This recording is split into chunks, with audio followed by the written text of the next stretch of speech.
Ahoy hoy! It's Trevor. Doing something a little bit different tonight, so I'm trying to juggle a bunch of little things at once. Let me just share this screen there. Yes, welcome back. Welcome back. 6 days ago we were here. We were here on Monday night. This was supposed to be a limited run series of about 4 episodes weekly to leading up to the launch of Artemis II. I think we're on week 13, 14. I'm getting the good signal from my fiance. The sound is good. All right, good. So tonight's a little bit different. This could potentially be the last show that I do of this because this week we have good news. It might actually happen this Wednesday. Now, below you might see some letters, E and TC. We have two special guests, Aaron Edwards and Tess Caswell, and I'm going to talk about them in just a moment, but we'll do a little short housekeeping here first. Of course, my name's Trevor. I like to do this just in case this is your first time watching. My name's Trevor. What is this series? We are going back to the moon, and the mission is called Artemis II. Artemis II, and this was a weekly live stream. Still is, I guess. I do every Monday night, 8 p.m. until the mission launches. And it feels tantalizingly close now, finally. And this was sort of focused on Canada. I wanted to be the person to let Canadians know about this mission. Who am I? Who am I? Who's Trevor? Who is Trevor? I run Plateau Astro here in Montreal, and I do school presentations, teaching kids about the equinox, how light works. Today I was teaching kids about gravity and air. A lot of fun. The funnest thing for me, though, is I have a mobile planetarium, and I bring this into your school. I fit a classroom in there, and we project all the stars and the night sky. We look through the planets. A lot of fun, and hot breaking news. This weekend I did a show, and somebody proposed inside the planetarium dome, and she said yes. So I guess that's a new service I do: proposals in the planetarium. Another thing I do, or did rather, I worked for a short while at the Canadian Space Agency for about a year, and I got to work with this guy who, if you haven't known by now, the next 48 hours or so. Typically, typically, I do this live stream. I do two topics, 15 minutes each, and then 15 minutes of Q&A. We're not doing that tonight. We're doing something a little bit different. I have two guests. Two guests. First guest, her name is Captain Erin Edwards, and she's a Capcom. And that's sort of the theme tonight. Capcom. She's a Capcom for the International Space Station. And then I have another, count them, two guests. And the second one, her name is Dr. Tess Caswell, and she's a Capcom Artemis lead for Capcom. I think I may have ruined the phrasing for that, but she does the Capcom for the upcoming Artemis mission. So, Capcom, that's going to be the theme tonight. And just one more thing before we get into it, and I'll bring Aaron and Tess on.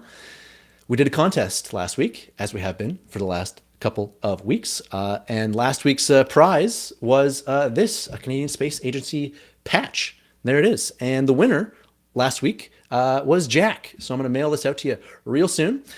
This week, we have a different patch, and it is, I think fittingly enough, it is the Artemis program patch. Doesn't even say Artemis 1 or 2 on it. It's just a general Artemis patch. And she looks good. Looks real good. So, how can you win this bad boy? I have a form on my website, plateauastro.com/contest. You can scan it in, open a new browser window, whatever you got to do. And then after we do some number of questions, I'm going to give you the secret code. And then whoever goes in, I'll do a draw later and I'll email you for the winner. I said it was the last thing, and that should have been the last thing, but we got to do one last thing. I'll give you an update on the mission because it's getting real. It's getting real. The rocket is still at the launch pad. It's looking very dramatic there. And last Friday, all the astronauts, including the two backups, so all 6 of them, got on jets. They were in Houston, and they made their way down to Florida, to KSC, the Kennedy Space Center. They flew themselves, not even like a charter jet. They flew themselves inside this training jet here, landed on the runway, and did media briefing for like an hour in the hot sun in their big old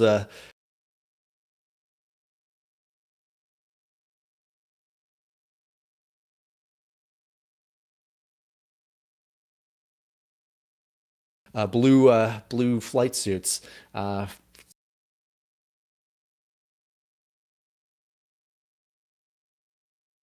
the people there, they had to socially distance. Okay. All right. What does it look like? Just black? No, it's just frozen. Oh my gosh. Okay. Um,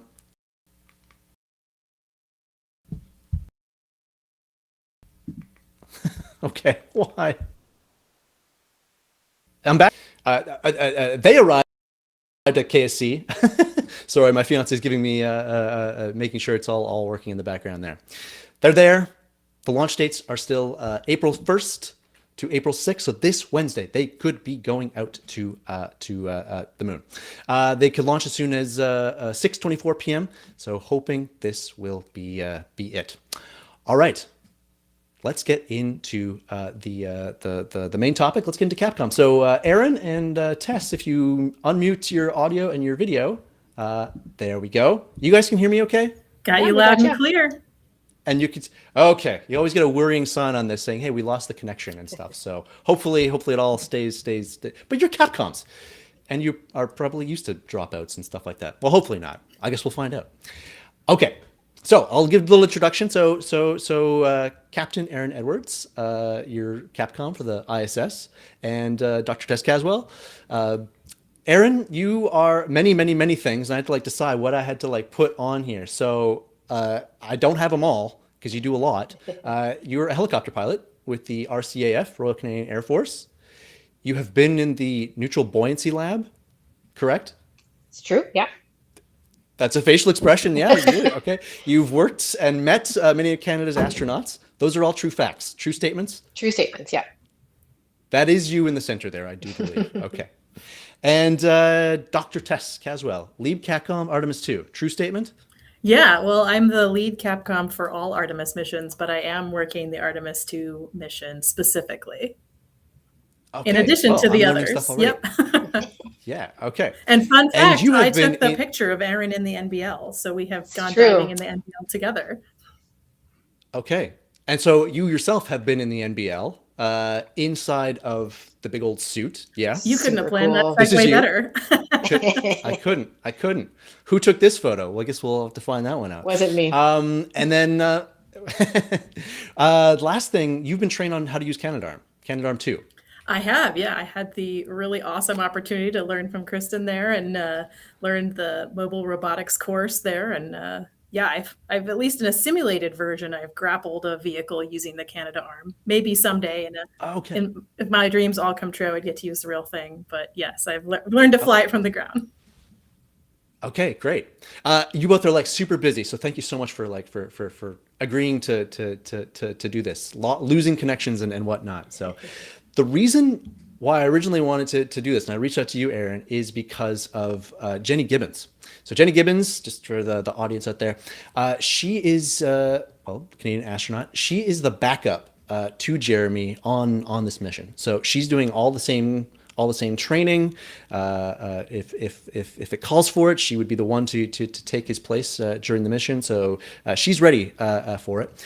She's also been a Capcom for the ISS, and she's also going to be Capcom for this mission too. So that's the way I'm sort of starting this here. So I'll get into some questions, and I'll dig deep into Jenny in a little bit here. I am just going to hide this screen, and so we can get right there. So I'm going to start with a triptych like that. There we go. I'm going to start with you, Aaron. But Tess, please pop in anytime. As you can tell, I'm probably not like an interviewer, so I'm just kind of doing this as best as I can here. So, Aaron, I'll start with you. Where were you born, and what's sort of the path to you getting to be a Capcom? Sure. It's a super long and winding story, but I'll try and keep it short for you. So I was actually born in Port Moody, British Columbia, just outside of Vancouver, way back in 1984. And I've always had this interest in space, but I think it crystallized for me when Canadian astronaut Robert Thirsk actually came to our elementary school in 1996 and was talking about his shuttle mission that he had just been on. And I think at that point, I decided, I don't know how I'm going to do it because it's, I'm 11 or 12, but I'm going to figure this out and try and work either in space or adjacent to it. So I ended up joining the Air Cadet program from 12 to 19, and I got my private pilot's license when I was a teenager. And that kind of led me down this path of maybe considering the military as a career. But my first couple applications didn't work out. So I ended up working in geology up in Alaska. Strangely, that's where Tess is from. We didn't know each other back then. And a few other places, isolated places around the world. I really enjoyed that, and then figured I'd give myself another opportunity, just another chance to see if I could get into the military to become a pilot. Third time, it was not a charm. I ended up in the Navy, actually, as a navigator and a diver. And I tried one more time to transfer after I'd finished my naval training, and that application was accepted. So I did a lot of different things in the military, but primarily my job was as a helicopter pilot for our special forces in Canada. And in that job, I was trying to weave in my master's degree, which is in space sciences as well. And this job for a Canadian military officer to come down and work at NASA was brand new. We'd never done it before, but Jeremy and Josh had kind of seen it working for American military members in the astronaut office.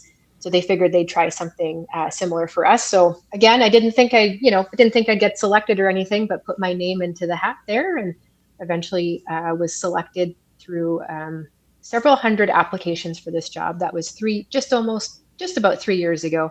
So I've been here for a little while, and I ended up working at NASA, not just as a Capcom. I ended up taking over Johnny Kim's job in astronaut training and operations, which was very unexpected, but a very fun job. And for my last couple months here, because I happen to be a rated helicopter pilot in the military, I've been working at getting some of our helicopters that we're going to use for training for the astronauts all ready to go and flying those as well. So I've had this crazy arc of a career, but space and an interest in space has always been there. But that's the short version of my story arc for you. Yeah, I've got a helicopter question, but it's a little bit later. I guess we should probably start with this, because it occurred to me, like, we've been saying Capcom over and over. I'll get you to answer this, Aaron, then I'll ask you, Tess. What does Capcom actually stand for, and what does a Capcom actually do? Yeah, for sure. So Capcom comes from sort of flight test in this way back when NASA was sort of being constructed based on flight testing principles. There's always a communicator that would communicate with the person testing the aircraft. But when you're talking about space, way back when, we were in capsules doing that, when it was Mercury, Gemini, and Apollo. So Capcom stands for Capsule Communicator, and you're the person that speaks on behalf of all of the engineers and flight controllers on the ground, and you communicate the flight director's intent as well. And not just the words, it's their kind of how they're feeling that day too. It's an interesting job. You read the room and you figure out how it is you need to relay that message. And you also represent the astronauts on the ground as well. So it's not just passing messages back and forth. You are a representative for them as well when it comes to looking at their schedules throughout the day, or what you think they might want to do. You're that person and that resource in the flight control room. Tess has done it for a lot longer than I have. In fact, she was one of my mentors, so she might have more to say about that. Honestly, what a segue! I know. Honestly, I think Aaron, you summed it up perfectly, because I think a lot of people see the public-facing part of Capcom, which is you're the person sitting in mission control, you're the voice that the astronauts hear coming over the radio that represents the combined consensus of everyone who's in that big room, and that enables consistency in the messaging that gets to the crew. But like Aaron said, we also represent the crew in that room, because they're not there to speak for themselves in those big conversations about what are we doing today? If something goes wrong, how are we going to address it? All those things need an advocate for the astronauts, who are the ones who are in the capsule, in this case, on their way to the moon, and can't be down in the weeds on those conversations with us. So it's a really, really fun job. It's an honor to represent the astronauts, and sometimes there's a lot of stress in it, because you are that one voice for the astronauts on board the spacecraft. But it's a phenomenal job. I love it. Yeah. So we'll get, so Tess, like, where were you born, and how did you get to having this job that you Oh have? yeah, well, my journey is also long and winding, so you can time it and see whether Aaron or I is able to compress it the most. But like Aaron said, I grew up in Alaska. I was born in a small town there called Soldotna, and I had a similar experience. A person from NASA came to my elementary school and gave a presentation, and I became instantly obsessed. and I, begged my parents to send me to space camp. And I was the kid that wore the blue flight suit from space camp to school. I was that level of obsessed. And I just always from then forward knew that this was the place that I wanted to be. So after I did my undergraduate in engineering, I came down here to Texas because this is the center of human spaceflight in the United States, and began working in mission control. I started out monitoring and controlling the life support systems of the International Space Station. And as I was doing that, I realized that I wanted to learn more. And I see that chat, Aaron is the coolest. I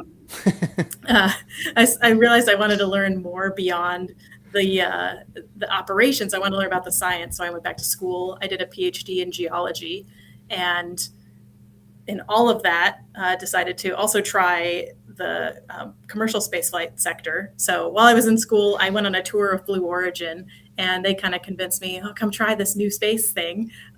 Went and worked there after I finished my PhD. I was doing launch operations for the New Shepard crew capsule, which is the private commercial tourism rocket, essentially, that we were launching in West Texas. That was cool, but I'm in it for exploration. So eventually I combined the geology from grad school with the human spaceflight operations and came back to NASA. And I was working in the spacewalking group where we were learning how to do geology on the moon, because that's the ultimate goal of the Artemis II mission, right? It's the first step towards returning humans to the lunar surface, where people like Jeremy and Jenny are going to be field geologists on the surface of the moon. So I was integrating the two together, and the opportunity to be a Capcom came along while I was doing that, and I couldn't pass that up. So here we are. Right. Okay. Succinct. You did it in 2 minutes. That's great. That's a life story in 2 minutes. Wow.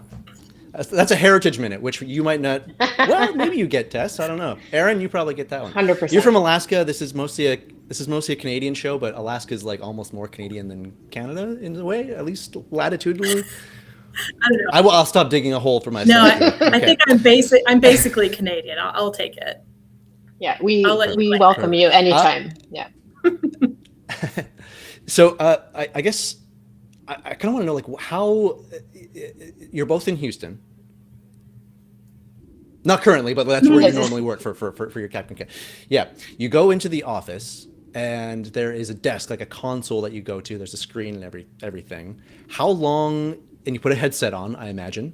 Tess, you look like you're already at work. Okay, yeah. And just practice. How long is a typical Capcom shift? Yeah. Aaron, I'll go for you sure. this one. Tess, you can take over when I get the numbers wrong. So Tess and I don't do Capcom jobs 100% of the time. It's too taxing. It's a lot of work, and it's kind of like shift work, actually. So each of us have our own other jobs that we're doing in the office. I'm in ops and aviation, and Tess is doing all of the groundwork she needs to do in procedure reviews as a lead Capcom. So we'll sign up for shifts that kind of work for us, but there are times when there's gaps in the schedule. And I seem to be the person that just fills the gaps in the schedule. It's just easier. So I tend to do a lot of the overnight shifts, and we call that Orbit 1. So Capcoms are usually on console from Orbit 1 and Orbit 2. And that is aligned essentially with right before the crew wakes up we'll hand over to Orbit 2 about midday meal for the astronauts. And then Orbit 2, midday meal until about when they're ready to go to bed. Because there's usually no one up during Orbit 3. We don't tend to staff a Capcom for ISS at that time, which would kind of be there overnight. We are aligned with GMT or Greenwich Mean Time, so not Houston time, but we're on Zulu time. It's going to be different for Artemis, though, and Tess can talk about that. But generally, yeah, you show up relatively late at night or very early in the morning. So I usually get to work just around midnight, and you stay until about 7:30 and hand over your console. So you work the morning and wake up with the astronauts. Well, I'm waking up with the astronauts with my coffee, but going through your procedures, checking your emails, looking at their schedule for the day, and making sure there's no conflicts before they start their day. And then you start with the morning DPC, or the daily planning conference, and you'll let them know if there's any changes to what's going on or just things that they might want to be aware of for the start of their day. And then you continue with that. And usually there's a bunch of science going on. So that's kind of the Orbit 1 shift. I tend to prefer those. I think I'm a bit of a night owl. Some of the people watching will definitely agree with that. And there's a little bit less administration in Orbit 1. Orbit 2 has a lot more of the admin, because the whole center is awake. So emails are flying back and forth, and everyone knows I shouldn't be doing administration. So I tend to prefer the overnight shift. That's me. Okay. I guess how do you, the way you described it, like somebody said, fellow shift worker, like I've worked in a cafe restaurant years, 15 years ago or so, and like you sort of like choose, okay, I'll take that shift, that shift, that shift. You're making it sound sort of a little bit like that. Is it like loosey goosey in that sort of way? Well, less so for Artemis because they have such a like an intense Right. schedule over Yeah. 10 Yeah. days. But for ISS, because our Capcoms come from all different organizations within NASA, it isn't just, we don't just have Capcoms, that's the only thing that they do. So each one of our Capcoms has to work around their other work schedules. So we have the roster up and they'll kind of pick the days that work for them. And if there's gaps, there's a handful of us that will normally fill them because I'm a little bit more flexible. So that's kind of how we staff Capcom, and it can be challenging at times for the folks that have to make sure that roster is always full. But we have a lot of Capcoms that are trained, so there's always someone available. It's just making sure we can all work around our busy schedules at NASA. That was my next question. Maybe Tess, you can jump on in. Like, how many Capcoms? Let's say just for ISS, not for Artemis. How many Capcoms would there be? And like, just for the audience out there, like the ISS is there, going around Earth 16 times a day. It's been doing this for 25, 28 years, 26 years or so.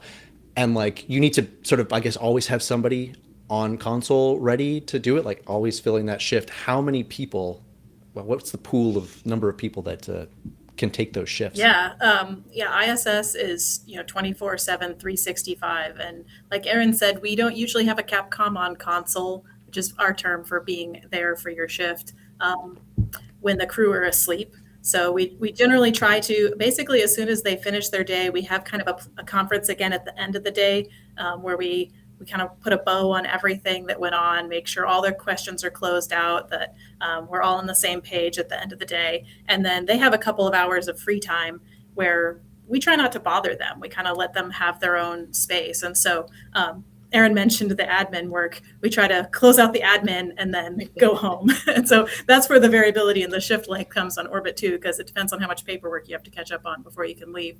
But so it's, 2 Capcoms a day, 24/7. And I think right now we're around 50 ISS Capcoms, give or take. But like Aaron mentioned, most of our Capcoms are on loan from other organizations and we only get them part-time. So we rotate through different folks. Any 2 days a week on ISS Capcom are probably going to be 2 different people. Every once in a while, we do have people who are specifically, they volunteer for specific assignments for visiting vehicles and things like that come up to the space station. So you'll have someone who, for example, Erin was the lead for a visiting Cygnus vehicle that brought supplies up to the space station. She attended specific simulations and training associated with that event. And then when Cygnus came up to the station, we knew, okay, on that day, Erin is the one who's going to be on console, regardless of when Cygnus gets there. She's going to be the one. So every once in a while on ISS, we have something like that where you have a known person who's definitely going to be on console. But otherwise, it's sort of, you train generic Capcoms to handle generic ISS mission, and then you look the day or two before your shift to see what's going to happen and get yourself ready, and then you show up. So there's a pretty big pool of ISS. On Artemis, we've got right now we have 8 people who are working the Artemis II mission, and unlike for ISS, we have very specific shifts throughout the entirety of the mission. And when the mission moves, our shifts move with, and we all know which days of the missions we're going to be working, and we've been training for them since the mission plan was written. Yeah.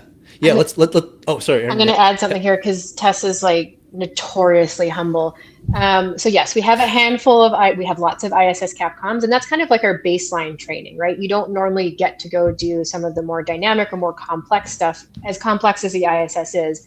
When things are approaching station, or you're grabbing it with the Canadarm, or doing ascent or descent Capcom stuff, or things like translunar injections on Artemis, they were selecting specific people to become Artemis Capcoms. There's a handful of astronauts like Jenny and a few really trusted people like Tess who have been around NASA for like ever at this point, that we really wanted to have on console. She has the trust of the office to be one of the very few Artemis Capcoms, because it's much more complicated when you're dealing with a spacecraft that's going so far away. The ISS is still challenging. There's lots going on, but it's a little bit more steady state.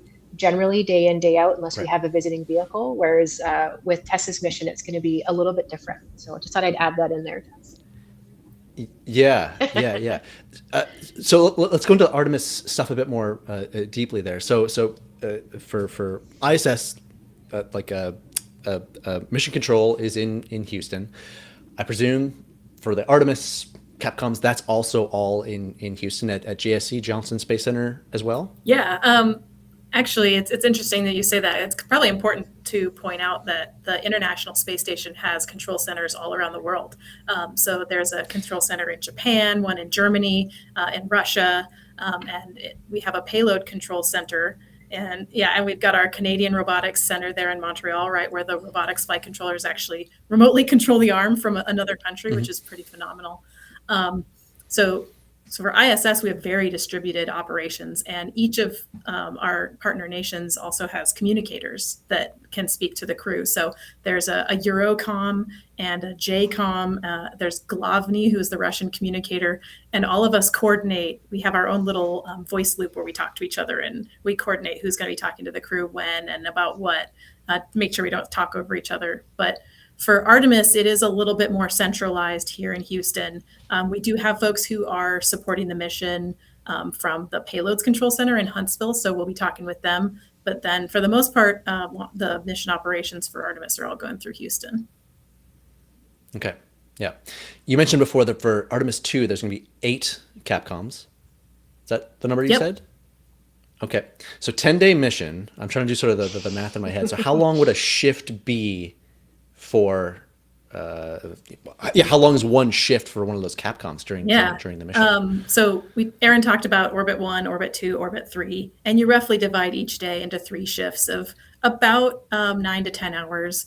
They have overlap with the person who is coming on shift and person who's leaving, so you can do a handover in between. And unlike ISS, we're going to have Capcoms on console while the crew are sleeping. And that might seem counterintuitive because they're asleep. What are we going to talk to them about? But that's where we really get to dive into that role of being the crew representatives and the crew advocates. So we help with any replanning that has to happen for the next day, maybe little changes that happen based on what happened today. We're reviewing messages that people want to send the crew. We're helping them receive email and things like that on board the spacecraft. So we anticipate that we're going to be very busy, even though the crew will be sleeping. Yeah. Okay, you said email there. I have to stop. Okay, so I on ISS, I know they have an internet connection and all that. And there's, I guess, how does the internet connection work for the ISS? What is it talking to? Is it TDRS, or what's the mode that it's actually getting the connection from?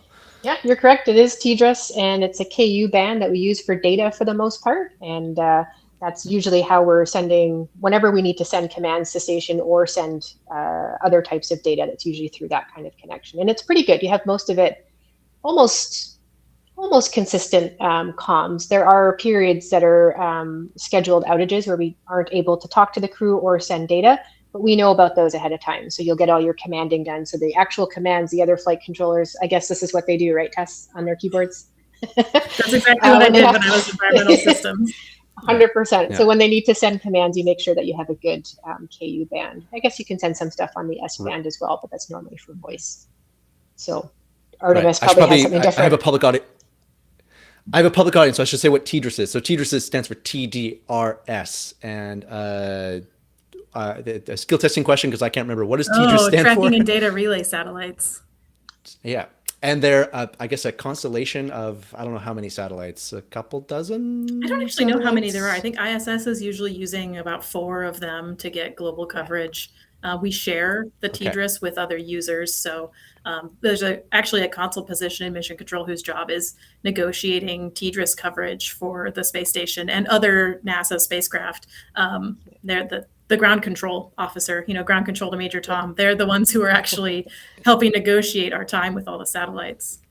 And a big part of that too is so there's satellites and the downlinks. So you have to download that data to a ground site as well. And that's usually a bigger problem, I think, than the actual satellites themselves. I think one of them is inoperative. You can look it up on Google, though. I think it has the operating ground sites versus a number of satellites for the TDRS constellation that are working still. Yeah. So you said email for the Artemis astronauts. So the 4 of them, they're in the capsule. which I conveniently have right here. Hey. How are they? If I believe they are out, well, that they're definitely outside the TDRS, the constellation of satellites for that. How do they send that signal, like an internet signal, Yeah. to them? Or you said relay emails to them. Are you like speaking their emails to them? That doesn't Reading their seem- email for them. Yeah. No, it's a good nuance. So definitely when you go outside of the TDRS network, you no longer have the same, bandwidth. So when I say that Artemis crew get email, it means that, a couple times a day, we are uplinking an inbox file to them when we have bandwidth. So they're not continuously in access of email, and it's through NASA, so it's not like you're getting on an internet provided email client. So it's not quite as loose or as, I guess, accessible as ISS email is, and it goes through the Deep Space Network, which is, for people who haven't heard of it before, that's the same network that the Voyager probe sends back data on still, and that the Mars rovers are on. Yeah, so we're sharing bandwidth with the James Webb Space Telescope when we're flying Artemis. Quite a bit. My fiance, she works with JWST, and you guys are eating up a lot of bandwidth for Sorry. telescopes. Sorry. So that's yeah. All right, I gotta plow through some of these questions and realizes how quick getting to be with people who are in the know. So Canadian astronaut Jenny Gibbons, she's going to be a Capcom for Artemis II. She was a Capcom, and probably still is, for the ISS as well. Tess, how much like training had to be done to transfer those skills to work to be a Capcom for Artemis? Yeah, right now being an ISS Capcom is considered a prerequisite for being an Artemis Capcom, because you really learn those, what we call the soft skills. So the hard skills being the technical, all the data that you need for the spacecraft, but the soft skills of what Aaron said, of reading the room in mission control and learning when to pull information from flight controllers, when to touch base with the flight director, who's the boss in mission control, about when it's appropriate to send the crew a message. Like all of that kind of stuff, we assume that people are learning through ISS Capcom right now. So Jenny, she brought those skills with her over to Artemis. And then in the Artemis flight control room, the delta or the change is really learning about Orion, and learning about the mentality shift from 24/7 continuous space station operations, where you're essentially operating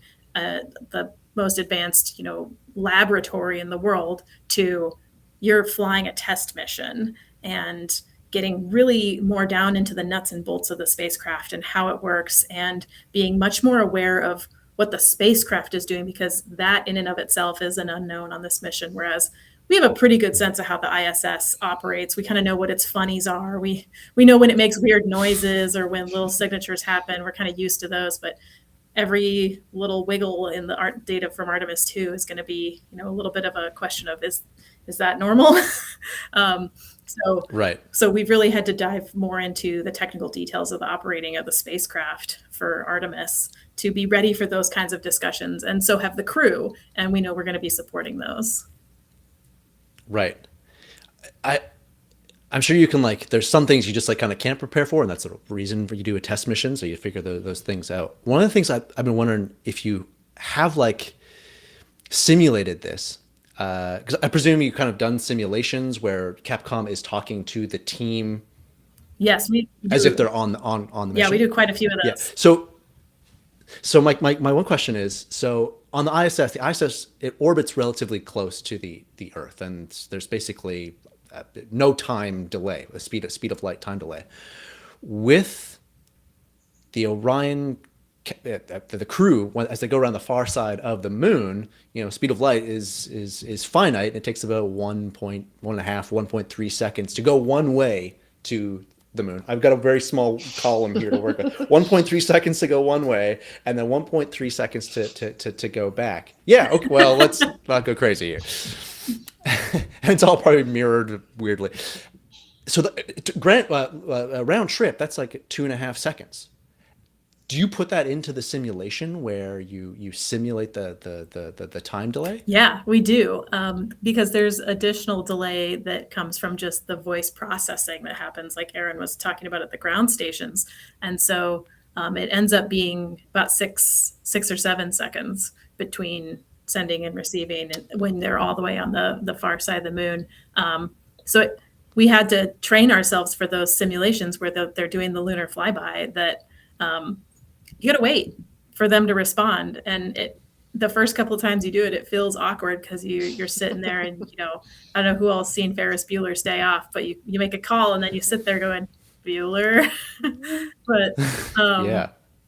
and it becomes very easy to talk over one another on accident. So it's an exercise in patience. And also, you do the simulations and then you talk about strategies for overcoming it. Like, hey, if we start talking over each other, we'll just be quiet and let the crew finish, or vice versa. And that's how we work through it. But you do perceive it. Yeah. Okay. Interesting. And I'm looking in the chat. This is not me. This is my father. So father like son. How much of a delay is there when you speak to the astronauts before they get it? Well, okay. Same brain, I guess, coming. Yeah. Somebody had a question. So we talked about how ISS. There are a bunch of different places around the world where Capcoms and people talk, and it's controlled from different places just outside of Montreal for Canadarm and stuff. For Artemis, that's going to be all centralized in Houston. Is it the same room as ISS? I'm going to presume not, but you let me know what that is. Yeah, we actually have a separate control room for Artemis because we're going to be flying Artemis at the same time the ISS is still flying. And for the most part, as long as we don't get too close to them, the ISS is gonna, they can kind of do their own thing. They don't need us in there distracting them. So we have two separate rooms. We refer to the flight control rooms here by color. It's kind of a tradition from the early Apollo days. So we are going to be in the white flight control room. And then there's also a blue and a red. And then for some reason, the ISS flight control room is just figure one. Figure one. But we're only just down the hallway from each other. So if Tess needs coffee and I'm on console and I can take a break, I'll run her a coffee and vice versa, because we're only about 40 feet apart. But we are in two separate rooms. But it'll be kind of cool. Maybe we'll bump into each other. It's true. We already pledged to be coffee runners. Yeah. I want to get a helicopter question in. So Erin, helicopter pilot. I've seen Jenny Gibbons, who's the backup for Jeremy. She's going to be a Capcom for Artemis II. She's been doing helicopter training, and I'm just wondering, why is she doing that if she's been preparing for the Artemis II mission as a backup for the last couple of years? The way my brain has been thinking this is like during the Apollo missions, they had the lunar lander simulator thing, and it looked like this very scary thing, and it was a very terrifying vehicle to try and land vertically like this. Armstrong had to escape out of it and stuff like that. The only way my brain can sort of figure it out is using helicopter training to land on the moon. Well, am I making a good judgment here? You are making a very good judgment here. So yes, we realized that a couple of years ago, actually, that as we're gearing up to start training our astronauts to go back to the moon, that we kind of deep dove into some of the Apollo data.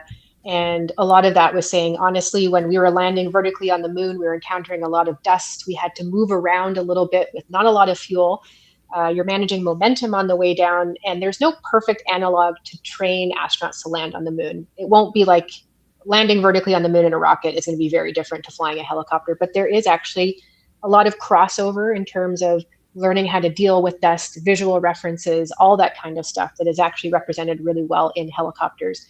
So a little while ago in the astronaut office, we developed a program that would send people to the US Army to fly helicopters, initially for 2 weeks, and then they'd go to another Army installation to fly in the mountains, because degraded visual environments and the visual illusions that you get flying in the mountains when there's nothing to really give you reference is actually really good practice, because that's one of the other things the astronauts encountered on their way down in the 70s, was that what they thought was a small little rock was actually a boulder the size of a car, and it's tough to tell. And we get the same kind of experience in the mountains as well when there's nothing else to give us reference.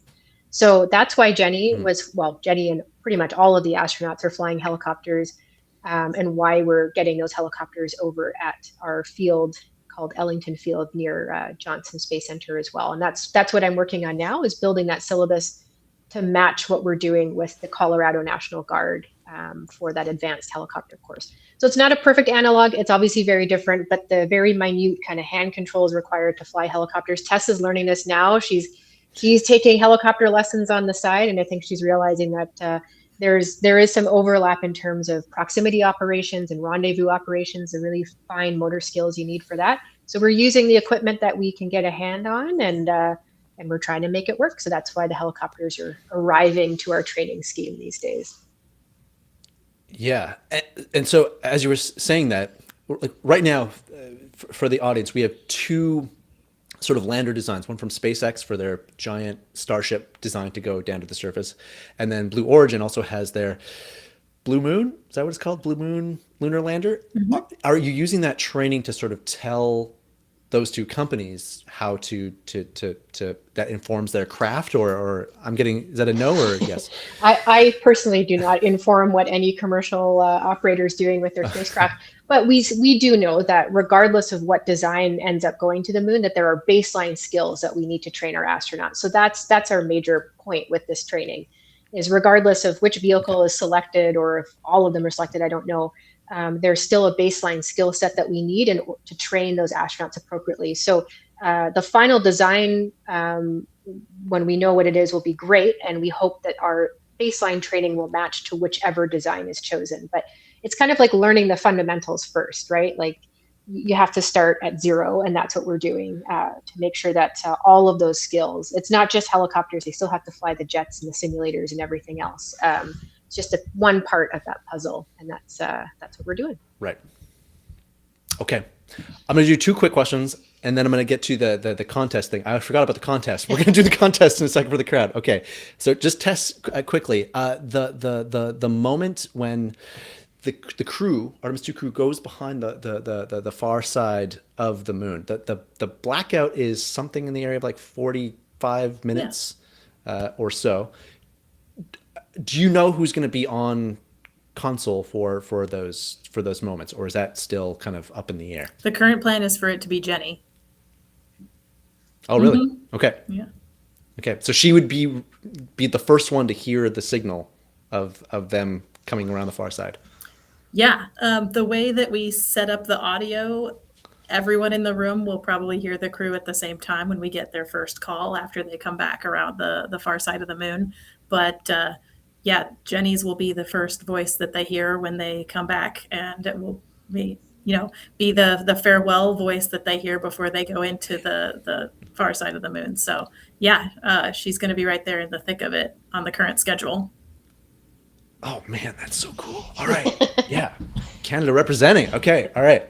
And then the last one is, I've watched Apollo 13 like 1,300 times, but the radio blackout, how long will that, do you know how long that will last? Yeah, you guessed correctly. I mean, it's about 40 minutes or so.